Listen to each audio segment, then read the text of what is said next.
ओ माई मेरी क्या फिक्र तुझे, क्यों आंख से दरिया बहता है। तू कहती थी तेरा चांद हूँ मैं, और चांद हमेशा रहता है।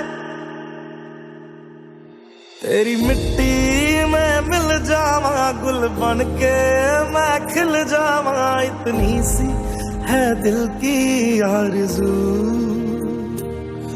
तेरी नदियों में बह जावा, तेरी फसलों में। गुड मॉर्निंग स्टूडेंट्स, मैं Devendra Bhavsar from Pragya academy. हम इलेक्ट्रोस्टैटिक चैप्टर पढ़ रहे हैं और इलेक्ट्रोस्टैटिक चैप्टर में अपने एक्चुअल में कूलॉम्स लॉ जो है उसके ऊपर टाइप बस यानी कि इफेक्ट ऑफ मीडियम यानी माध्यम के प्रभाव के बारे में बात की थी। तो आगे आज हम उसी से आगे माध्यम के प्रभाव के से ही आज वापस से कंटिन्यू कर रहे हैं। देखो एक क्वेश्चन में लिखता हूँ। क्वेश्चन क्या है बच्चों कि दो बिंदु आवेश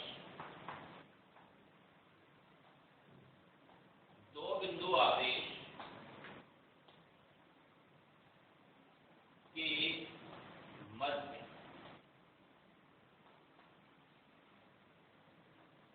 निर्वात में बल,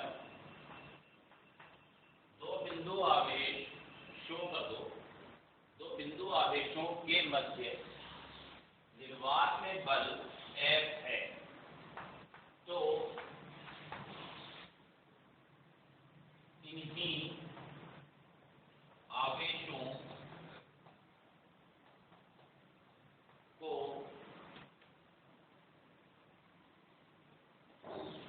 एप्सिलॉन R माध्यम वाले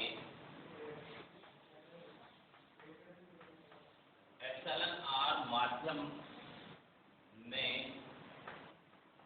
कितनी दूरी पर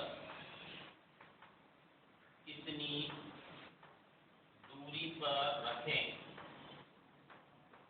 कि इन आवेशों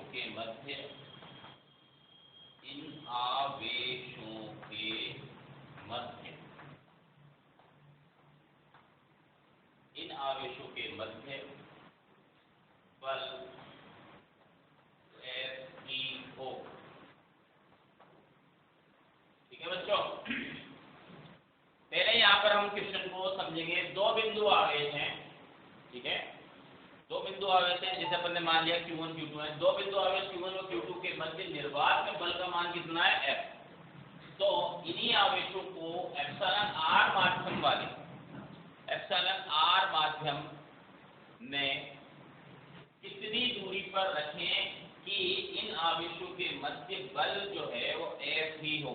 यानी बल का मान निर्वात माध्यम में F था, तो इसी माध्यम में जब इन आवेशों को हम रखें तो कितनी दूरी पर रखें कि बल का मान तो हमें F ही प्राप्त हो। यानी बल समान प्राप्त होना चाहिए दोनों माध्यमों में। एक माध्यम निर्वात है और एक माध्यम है जिसका आपेक्षिक वैद्युतशीलता या एप्सिलॉन R पैरावैद्युतांक वाले माध्यम में इन आवेशों को जब हम रखेंगे तो दोनों आवेशों के मध्य बल F ही प्राप्त होना चाहिए। तो कितनी दूरी पर माध्यम में रखें, यानी कि हम यहाँ पर निर्वात में जो दूरी है और माध्यम में जो दूरी है उसका एप्सिलॉन R के साथ संबंध ज्ञात करेंगे। ठीक है, ये क्वेश्चन है देखो, और ये बहुत ही बेसिक और कंसेप्चुअल क्वेश्चन है। ठीक है, यहाँ पर ध्यान दो। ये मैंने पहला बिंदु आवेश लिया Q1, ये दूसरा बिंदु आवेश ले लिया Q2। दोनों के बीच की दूरी कितनी है बच्चों R। निर्वात में ये निर्वात में 1/4 pi epsilon Q1 Q2 upon R² बल होगा। समीकरण नंबर 1। इसी प्रकार जब ये बिंदु आवेश Q1 और Q2 को हम R1 दूरी, जो कि R माध्यम लिख दो ज्यादा बढ़िया रहेगा। R माध्यम में माना हमने इन दोनों आवेशों को Q1 और Q2 आवेश को अब हम माध्यम में रख रहे हैं। तो यहाँ पर हमने आवेशों के मध्य की दूरी ली r माध्यम। अब बच्चों यहाँ पर भी बल का मान F ही प्राप्त होना चाहिए, यानी कि बल F बराबर कितना होगा बच्चों, 1/4 pi epsilon r epsilon note, या एक बार पहले मैं यहाँ लिख देता हूँ बच्चों एप्सिलॉन माध्यम। ठीक है, जो भी माध्यम होगा उस माध्यम की वेक्टरशीलता आएगी। फिर यहाँ लिखेंगे हम Q1, यहाँ लिखेंगे Q2, यहाँ अपॉन r स्क्वायर। ये डॉट डॉट डॉट समीकरण 1 और 2 दोनों समान बल को दर्शाती हैं। हम दोनों को क्या कर देंगे, बराबर। तो समीकरण 1 व 2 समान बल को दर्शाती है, दोनों को बराबर कर देंगे। तो क्या है बच्चों, 1/4 pi epsilon not Q1 Q2 upon r square बराबर 1/4 पाई एप्सिलॉन माध्यम Q1 Q2 upon r square की जगह यहाँ r माध्यम आएगा बच्चों, r माध्यम का क्लियर। बच्चों 1/4 पाई से 1/4 पाई कैंसिल, Q1 Q2 से Q1 Q2 भी कैंसिल। यहाँ पर एप्सिलॉन माध्यम जो है इसकी जगह हम क्या लिख सकते हैं, epsilon r into epsilon note. Epsilon note से एप्सिलॉन नोट क्या हो जाएगा, कैंसिल। तो बच्चों अब यहाँ पर अगर हम देखें तो यहाँ पर क्या है, इस एलएचएस साइड पर 1/r स्क्वायर बचा। आरएचएस साइड पर क्या बचा बच्चों, 1/एप्सिलॉन r बचा इंटू 1/r स्क्वायर। ठीक है, क्लियर। अब हम इसको उलट दें। जब हम इसको उल्टेंगे तो यहाँ पर लिख देता हूँ, क्या होगा बच्चों बताओ। यहाँ पर ये r माध्यम है, क्लियर। तो देख, अब हम देखते हैं कि r square is equal to हो जाएगा बच्चों एप्सिलॉन r माध्यम का स्क्वायर।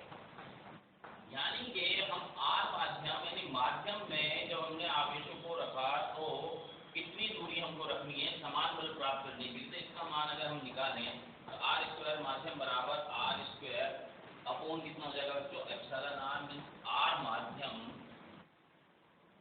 बराबर हो जाएगा बच्चों r अपॉन एप्सिलॉन। ये बहुत ही काम का रिलेशन है, इसको आपको स्टार लगाकर याद रखना है। यानी ये रिलेशन क्या है बच्चों, यहाँ पर स्मॉल r जो दूरी है वो निर्वात में आवेशों के मध्य की दूरी थी, और r माध्यम जो है माध्यम में रखने पर हमने दूरी दी थी। मीन्स आप ओवरऑल इस रिलेशन को ऐसे याद रखेंगे, r माध्यम बराबर है बच्चों निर्वात में दूरी बटे एप्सिलॉन r, यानी कि माध्यम का जो परावैद्युतांक होगा उसके रूट का भाग आपको निर्वात में दूरी में देना। ठीक है, क्लियर। ये एक जनरलाइज फंक्शन अपन ने किया।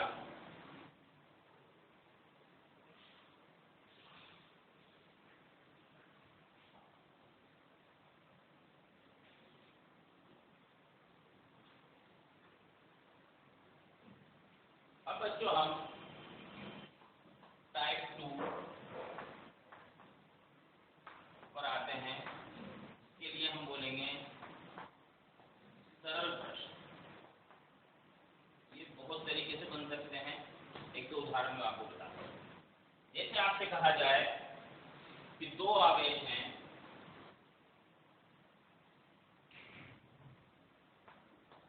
ये भी Q है और ये भी, दोनों के बीच की दूरी कितनी है बच्चों। अब आपसे ये कहा जाता है कि ये जो बिंदु आवेश है, यहाँ पर मैं A और B लिख देता हूँ। बिंदु आवेश A जो है, दोनों है तो समान मात्रा में कई। ये जो बिंदु आवेश A है, इसका 25% आवेश हम B को ट्रांसफर कर देते हैं। क्या करते हैं बच्चों, B को ट्रांसफर कर देते हैं। तो ट्रांसफर करने के पश्चात दोनों आवेशों के मध्य बल पूर्व में जो बल था उसका कितने गुना हो जाएगा, ठीक है, ये निकालना। तो अब बच्चों ध्यान दो आप, यहाँ पर इस Q का 25% इसको ट्रांसफर कर देंगे हम। तो बच्चों इस Q का 25% का मतलब 25/100 Q मीन्स Q/4 ट्रांसफर इधर होगा, इधर होगा। जब Q/4 ट्रांसफर इधर हो जाएगा बच्चों, तो नई स्थिति क्या बनेगी, जो बिंदु A है इस पर आवेश ले जाएगा 3/4Q और यहाँ आवेश हो जाएगा 5/4Q। सही है क्या? 25% यानी कि Q/4 आवेश को A से B में ट्रांसफर किया जाएगा। तो Q में से Q/4 घटाएंगे तो 3/4Q बचेगा और इस Q में Q/4 को ऐड करेंगे तो 5/4Q आवेश होगा, बन जाएगा। अब यहाँ पर भी बच्चों दोनों आवेशों के मध्य दूरी आ रही है, क्योंकि क्वेश्चन में केवल ये कहा गया है कि जो बिंदु A था, बिंदु A पर जो आवेश था उसका 25% B को ट्रांसफर किया गया है। तो नया बल पूर्व बल के कितना गुना हो जाएगा, ठीक है। तो देख यहाँ पर हमने मान लिया कि इन दोनों, जब दोनों आवेश r दूरी पर थे तब इनके मध्य जो बल लग रहा था वो क्या था, F। अब जो नया बल लगेगा उसको मान लेते हैं हम F1। इस F1 का मान निकालेंगे हम, क्या आएगा बच्चों बताओ, कि पहला आवेश 3/4Q, दूसरा आवेश 5/4Q, बीच की दूरी r²। यहाँ पर पूर्व में जब दोनों आवेश Q2 थे तब बस F का मान कितना था, कि पहला आवेश Q, दूसरा आवेश Q, बीच की दूरी r²। ये समीकरण 1, ये समीकरण नंबर 2, ठीक है। ध्यान दो, यहाँ पर अगर हम देखें तो बल F1 जो है ट्रांसफर के पश्चात बल कितना हुआ, कि Q2 Q² r² इंटू, यहाँ पर अगर हम देखें तो 3 को 5 से गुणा करेंगे 15, 4 को 4 से गुणा करेंगे 16, यानी कि कितना हुआ 15/16। अब बच्चों हम जानते हैं कि समीकरण नंबर 1 जो है वो KQ² है। मीन्स यहाँ पर हम KQ² की प्लेस पर F1 क्या लिख देंगे, 15/16, KQ² की जगह F लिख देंगे, ठीक है। इसका मतलब ये हुआ बच्चों कि जब हम बिंदु आवेश 1 से 25% आवेश B को स्थानांतरित कर देंगे, 25% आवेश जब हम B को स्थानांतरित कर देंगे तो अब आवेशों के मध्य जो नया बल होगा वो पूर्व बल F का 15/16 गुना हो जाएगा। कितने गुना हो जाएगा, 15/16। क्लियर? तो इस तरह के सिंपल प्रश्न यहाँ पर बनते हैं। एक सिंपल प्रश्न मैं आपको और कराता हूँ।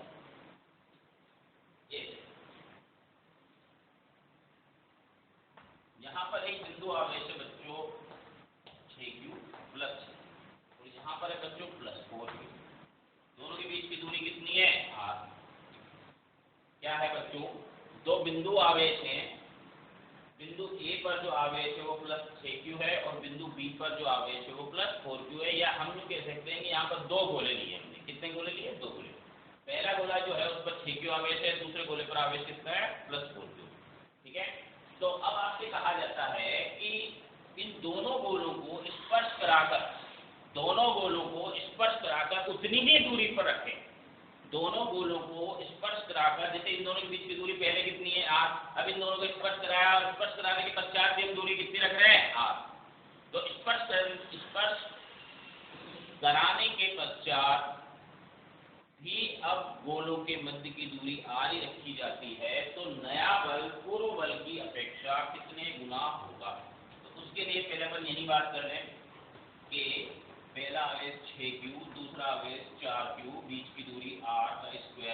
ये पहले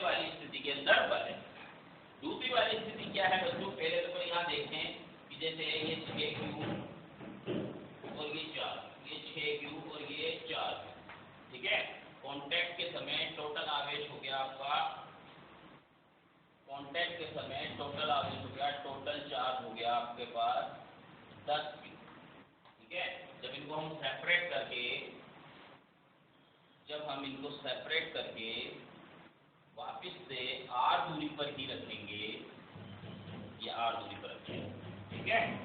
तो अब यहाँ पर आवेश होगा 5Q और यहाँ पर भी आवेश होगा 5Q, ठीक है। होगा कि नहीं होगा? स्पर्श कराकर अलग कर दिया और अब उन दोनों गोलों को हम उतनी ही दूरी पर रखते हैं, तो बताओ नया बल क्या होगा? नया बल होगा F1 बराबर K 5Q फिर 5Q टोटल बीच की दूरी R²। तो नया बल हो गया आपका F1 बराबर K Q² upon R² into 25। Clear? ये हो जाएगी आपकी समीकरण नंबर। अब बच्चों आपसे कहा जाता है, यहाँ पर भी अपन देख लें कि बल F बराबर ये कितना हुआ K Q² upon R², 6 × 4 24। Clear? ये समीकरण 1 थी, वो समीकरण 2 थी। यानी ओवरऑल बात ये कि समीकरण नंबर 1 के लिए कि बल F का मान जो है वो 24 KQ² अपॉन R² है और F1 का मान जो है वो कितना है बच्चों? 25 KQ² अपॉन R², ठीक है। अब बच्चों आपसे कहा जा रहा है कि ये नया बल जो है वो पूर्व बल का कितने गुना हो गया?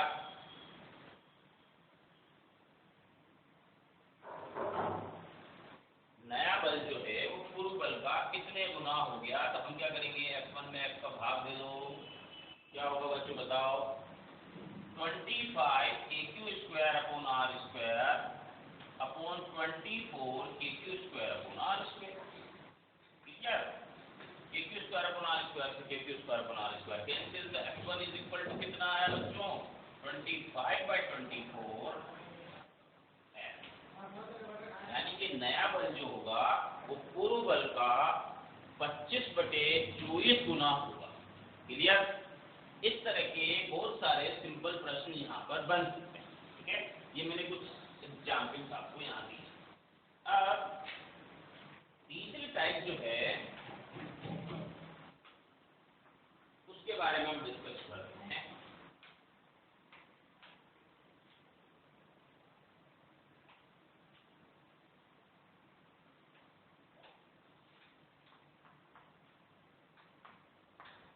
टाइप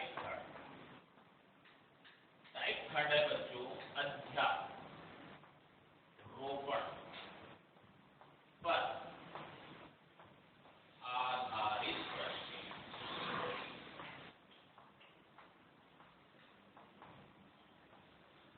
अब बच्चों यहाँ पर बात क्या है, ध्यान सुने। अध्यारोपण पर आधारित प्रश्न, तो अध्यारोपण एक वर्ड आया यहाँ पर, इसके बारे में समझेंगे।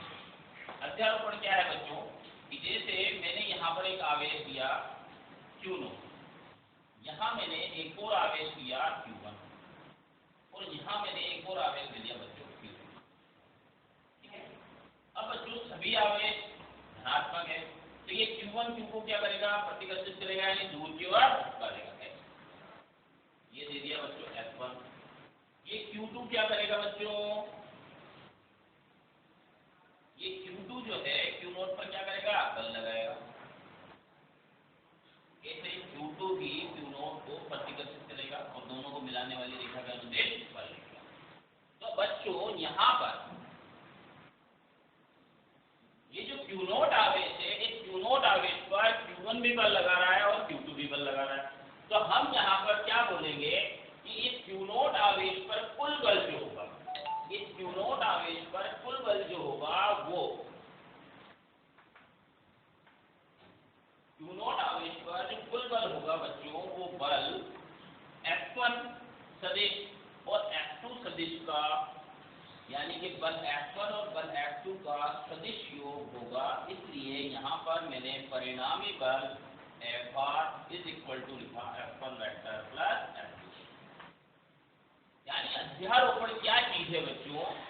कि यदि किसी आवेश पर एक से अधिक आवेश, यदि किसी आवेश पर एक से अधिक आवेश, दो आवेश है Q1 और Q2, यदि किसी आवेश पर एक से अधिक आवेश बल लगाते हैं तो उस आवेश पर यानी Q0 आवेश पर कुल बल सभी बलों का सदिश योग होता है। यानी कि Q1 ने बल लगाया F1, Q2 ने बल लगाया F2, तो F1 और F2 ये जो दो बल हैं इन दोनों बलों का सदिश योग FR होगा F1 सदिश पर F2 सदिश। यानी कहने का अर्थ ये हुआ कि Q0 आवेश पर कुल बल जो होगा, ठीक है, वो कुल बल दोनों बल जो होंगे या दो से ज्यादा बल भी हो सकते हैं, अगर आवेश ज्यादा होंगे तो जितने भी आवेश थे वो सभी आवेशों द्वारा Q0 पर लगाए गए बल का, Q0 पर जो वो बल लगाएंगे उस बल Q0 पर जो कुल बल होगा वो सभी बलों का सदिश योग होगा। इसे अध्यारोपण का नियम कहते हैं। क्या कहते हैं? अध्यारोपण का नियम कहते हैं।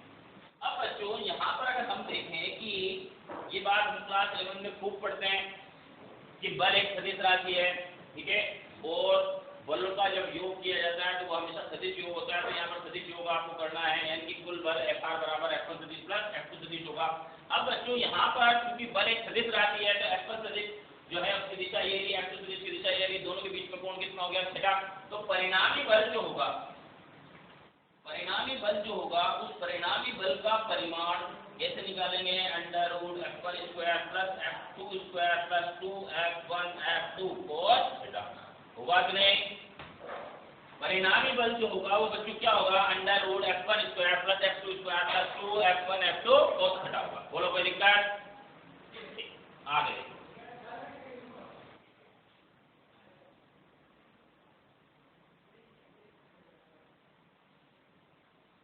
तो ये मैंने आपको अध्यारोपण का सिद्धांत समझाया। अध्यारोपण का सिद्धांत कुछ नहीं है बच्चों, यदि किसी आवेश पर एक से अधिक आवेश बल आरोपित करते हैं तो उस आवेश पर कुल बल सभी बलों का सदिश योग होता है। इसे ही अध्यारोपण का नियम कहते हैं।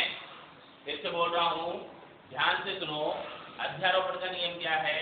यदि किसी आवेश पर एक से अधिक आवेश बल आरोपित करते हैं तो उस आवेश पर कुल बल सभी आवेशों द्वारा आरोपित बलों का सदिश योग होता है।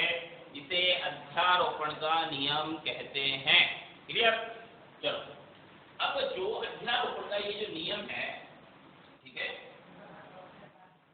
इसको और अच्छी तरह से हम समझें, इसके लिए या न्यूमेरिकल अप्रोच पर हम जाएं उससे पहले मैं आपको एक छोटा सा कंसेप्ट, छोटी सी बात पढ़ाना चाहता हूँ। जैसे यहाँ पर दो बल है, एक बल है F1 ऐसे, दूसरा बल है F2 ऐसे। क्लियर? यहाँ पर मैंने एक हॉरिजॉन्टल लाइन खींच दी। ये हॉरिजॉन्टल लाइन जो है ये F1 और F2 के बीच जो एंगल है उसको सम विभाजित करती है। यानी F1 और F2 के बीच का एंगल अगर थीटा था तो अब ये ऊपर वाला एंगल हो गया बच्चों θ/2, नीचे वाला एंगल भी हो गया बच्चों θ/2। क्लियर?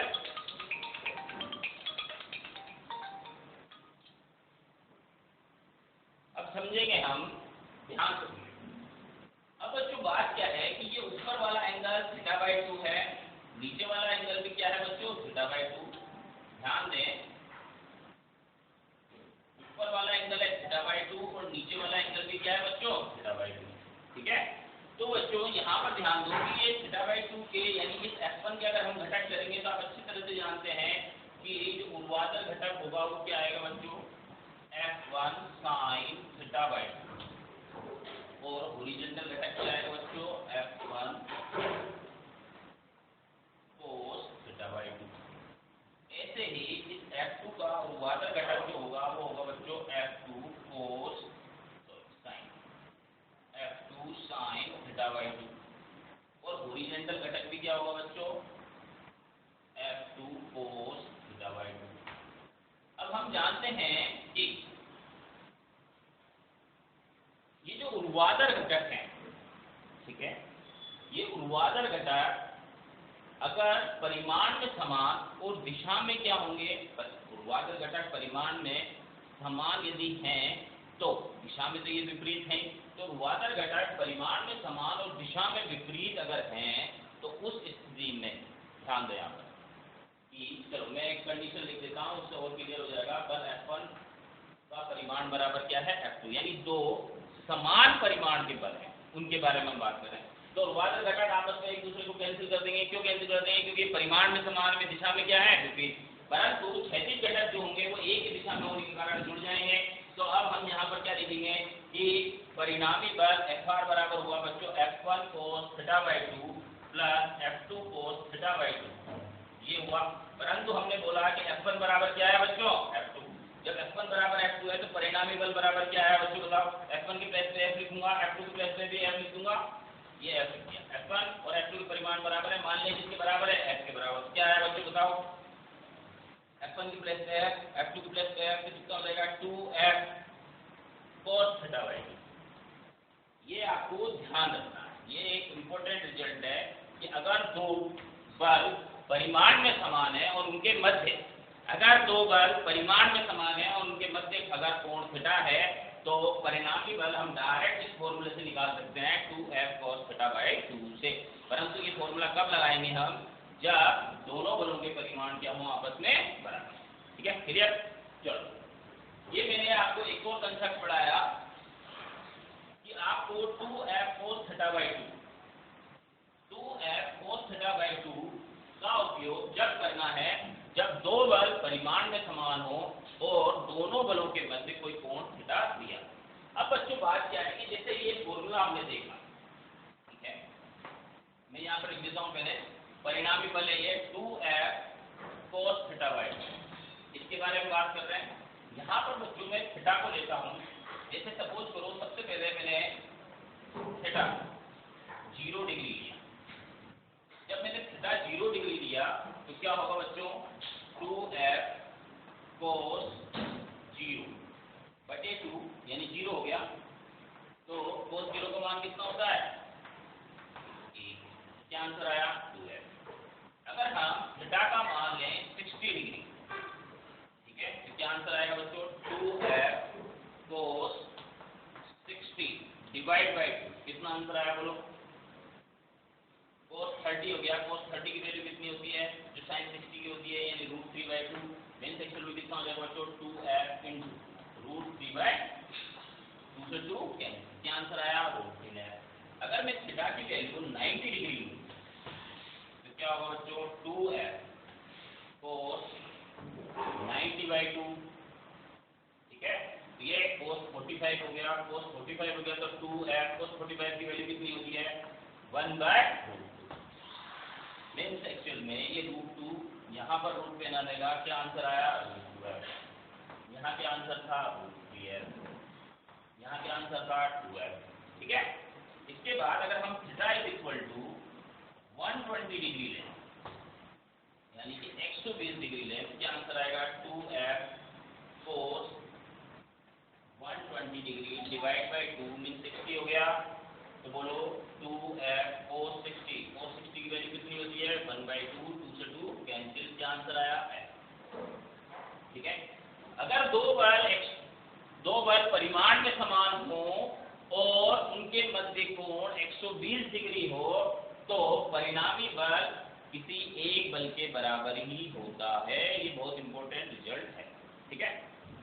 तो बच्चों यहाँ पर मैंने कुछ कोण लेकर आपको एक डिस्कशन किया।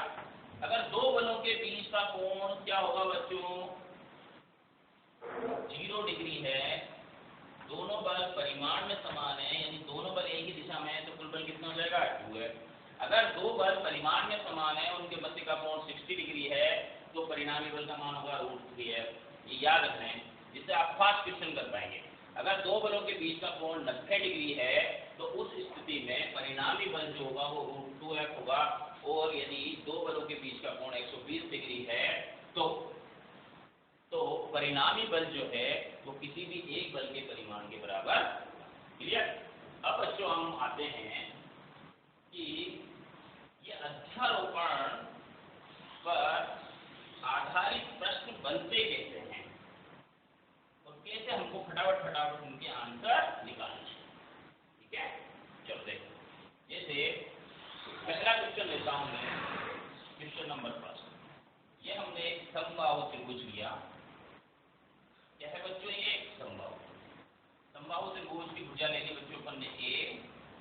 ठीक है, समबाहु त्रिभुज के बारे में हम जानते हैं कि इसमें, ठीक है, तीनों भुजाएं जो होती हैं वो एक समान होती हैं और किन्हीं भी दो भुजाओं के बीच का कोण जो होता है वो 60 डिग्री होता है, यानी तीनों ही कोणों का मान 60 डिग्री होता है। क्लियर? समबाहु त्रिभुज के बारे में और हम जानते हैं कि तीनों कोणों का योग जो होता है वो 180 डिग्री होता है। 60 60 60। चलो, ये सारी चीजें तो नॉर्मल है, आप जानते हो। यहाँ पर मैंने लिया प्लस क्यू आवेश, यहाँ भी प्लस क्यू लिया और यहाँ भी प्लस क्यू लिया। ये वर्टेक्स ए दे दिया, ये बी दे दिया और ये सी दे दिया। आपसे कहा जा रहा है कि आपसे कहा जाता है बच्चों कि इस समबाहु त्रिभुज के तीनों शीर्षों पर प्लस क्यू आवेश रखे हैं, तो शीर्ष सी पर रखे आवेश पर कुल बल ज्ञात करो। ठीक है, तो बच्चों बात क्या है? सबसे पहले तो हम यहाँ देखेंगे शीर्ष सी जो है, इस शीर्ष सी पर कितना आवेश है? क्यू।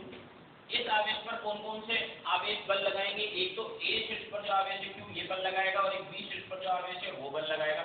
तो ये ए शीर्ष पर क्योंकि प्लस प्लस आवेश है, तो शीर्ष ए पर जो आवेश प्लस क्यू है वो शीर्ष सी पर जो आवेश रखा है उसको दूर की ओर धक्का देगा है, यानी बल लगा F पर।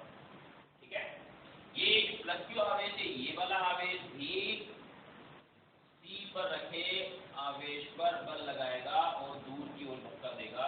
ये बल मान लिया हमने F। अगर हम देखें तो बल F1 और F2 के लिए अगर बात करें तो ये बल F1 जो लग रहा है क्योंकि आवेश के मध्य लग रहा है, बीच की दूरी कितनी है? यहाँ पर F2 जो लग रहा है वो भी एक फिल्म है, दोनों आवेश क्यू के मध्य बल लग रहा है। ठीक है, यानी देने का मतलब ये हुआ बच्चों, ध्यान से सुने कि ये जो शीर्ष सी है, इस शीर्ष सी पर जो दो बल लग रहे हैं F1 और F2, इनके परिमाण आपस में बराबर होंगे। जैसे मैं यहाँ लिख देता हूँ, चलो देखो, यहाँ पर बल F1 का मान कितना होगा बच्चों? बताओ। K, पहला आवेश Q, दूसरा आवेश भी Q, ये पहला आवेश Q, दूसरा आवेश Q, दोनों के बीच की दूरी बोलो A का स्क्वायर। यहाँ F2 का मान लिखता हूँ K, पहला आवेश Q, दूसरा आवेश भी Q, बीच की दूरी कितनी है बच्चों? A। यानी बल F1 और F2 के परिमाण बराबर है, दोनों के बीच में डिग्री, कोण कितने डिग्री है? 60 डिग्री। बोलो क्या आंसर आना चाहिए? अभी मैंने आपको बताया था, वैसे तो आप डायरेक्ट लिख सकते हो, क्या आंसर आएगा? 2f cos, बोलो 60 डिवाइड बाई 2, यानी कि cos 30, 2f cos 30 कितना होता है? √3/2, 2 से 2 कैंसिल, क्या आंसर आया? √3 है। क्लियर? क्या आंसर आया? √3 है। यानी कि आपका परिणामी बल यानी कि force on C is equal to आएगा बच्चों √3f, परिमाण मिलते हैं। ठीक है, तो बच्चों यहाँ पर √3f, मेन सेक्शन में √3f की वैल्यू कितनी है? KQ²/A², क्योंकि यहाँ पर बल F1 is equal to F2 is equal to F। क्या वैल्यू होगी? KQ²/A²। बोलो बच्चों, बात समझ में आएगी नहीं आएगी? बल F1 की वैल्यू कितनी है? KQ²/A²। बल F2 की वैल्यू कितनी है? KQ²/A²। F1 और F2 का नोटेशन को हटा क्या लिख दिया? F लिख दिया। तो मैंने यहाँ लिखा √3 है। क्लियर? क्लियर? F की वैल्यू कितनी है? KQ²/A²। बोलो बात समझ में आएगी नहीं आएगी? ठीक है, तो इस तरह से अध्यारोपण पर प्रश्न बनते हैं। अब बच्चों आगे देखते हैं।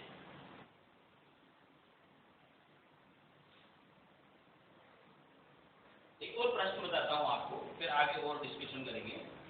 ये एक बल,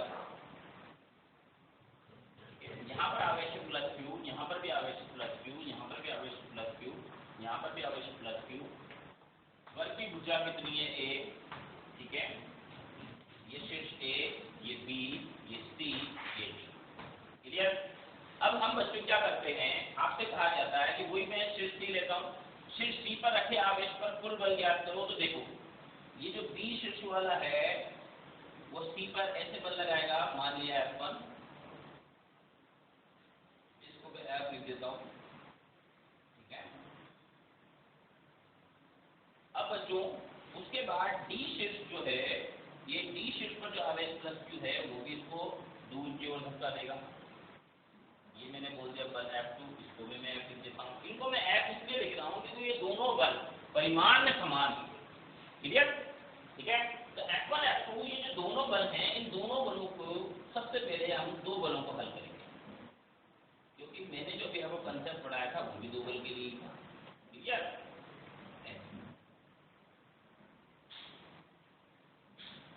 ठीक है, अब बच्चों यहाँ ध्यान दो, इन दोनों बल F1 और F2 के मध्य कोण कितने डिग्री है? 90 डिग्री। तो ये जो परिणामी बल आएगा NF का, इन दोनों बलों का F1 और F2 का जो परिणामी आएगा, ठीक है, उसका मान आएगा, उसका मान मैं यहाँ लिख देता हूँ, FR बराबर कितना आएगा बच्चों? 2F cos 90/2 यानी 45, आंसर आएगा 2F इंटू cos 45। cos 45 कितनी होती है? 1/√2। तो ये √2 इधर ऊपर टोपी बना दें, तो परिणामी बल जो हुआ इसका F1 और F2 का जो परिणामी बल हुआ वो हुआ √2F। बच्चों लेकिन यहाँ हमने जो शीर्ष A है, इस शीर्ष A पर जो आवेश है +2, ठीक है, ये शीर्ष A पर जो आवेश है +2, ये भी C पर जो आवेश है +2 उसको प्रतिकर्षित करेगा, और प्रतिकर्षित बल की जो दिशा होगी वो विकर्ण के अनुदिश होगी। ठीक है, अब बच्चों क्योंकि ये बल F है, ये बल F है, तो इतना तो हम जानते हैं कि ये परिणामी बल जो है वो इस वाले बल से 45 डिग्री पर होगा और इस वाले बल से भी 45 डिग्री पर ये होगा। इतनी तो हम क्लास 11 में मैकेनिक्स में पढ़ा हुआ है, डायरेक्शन फॉर्मूला लगा लो भले यार, ठीक है ना। तो ये 45 डिग्री पर, अब ये जो विकर्ण है, ये विकर्ण के अनुदेश ये जो शीर्ष P है, इस शीर्ष पर P पर जो प्लस Q आवेश है वो इस वाले Q आवेश को धक्का देगा, यानी ये वाला बल जो लगेगा ये एक्चुअल में विकर्ण के अनुदिश लगेगा, और आपका ये जो परिणामी बल है वो भी विकर्ण के अनुदिश है। मीन्स ओवरऑल F टोटल लिख देते हैं। तो कुल बल F1 F2 को हल किया था, कितना आया था? √2F। तो √2F बल की दिशा में ही आपका ये A शीर्ष द्वारा शीर्ष A पर जो आवेश रखा है उस पर बल लगेगा। ठीक है, तो उस बल का मान कितना होगा? K, पहला आवेश Q, दूसरा आवेश फिर Q, लेकिन विकर्ण जो है, इस विकर्ण की जो लंबाई होगी वो कितनी होगी बच्चों? √2A। कितनी होगी? √2A। इसका क्या करेंगे? स्क्वायर। मीन्स आंसर होगा √2F प्लस AQ² अपॉन कितना होगा बच्चों? 2A²। क्लियर? अब AQ² अपॉन A² जो है इसको हम क्या बोलते हैं? इसको F बोलते हैं कि यहाँ पर ये F1 F2 जो हमने F लिखे हैं, ये F जैसे इस F1 के लिए मैं लिख देता हूँ, ये F1 मैंने ये और ये आवेश के लिए लिखा था, तो इसकी वैल्यू क्या थी? AQ² upon A²। ठीक है नहीं? Q बीच की दूरी A। क्लियर? तो बच्चों यहाँ पर ये √2F प्लस क्या हुआ बच्चों? 1/2 AQ² अपॉन A² क्या लिख दूँ? F। ठीक है, क्या आंसर आया बच्चों बताना तो देखें। F को कॉमन ले लें, F को कॉमन लिया हमने तो √2 प्लस 1/2। मीन्स हम कह सकते हैं कि परिणामी बल जो है उसका आंसर है √2 प्लस 1/2 F। F की वैल्यू है AQ² अपॉन A। इस तरह से अध्यारोपण पर आधारित प्रश्न जो हैं उसको हम हल करेंगे। ठीक है, अब बच्चों अभी इस पर और भी क्वेश्चंस मैं कराऊंगा, ठीक है, लेकिन फिलहाल आज के लिए बहुत, ठीक है।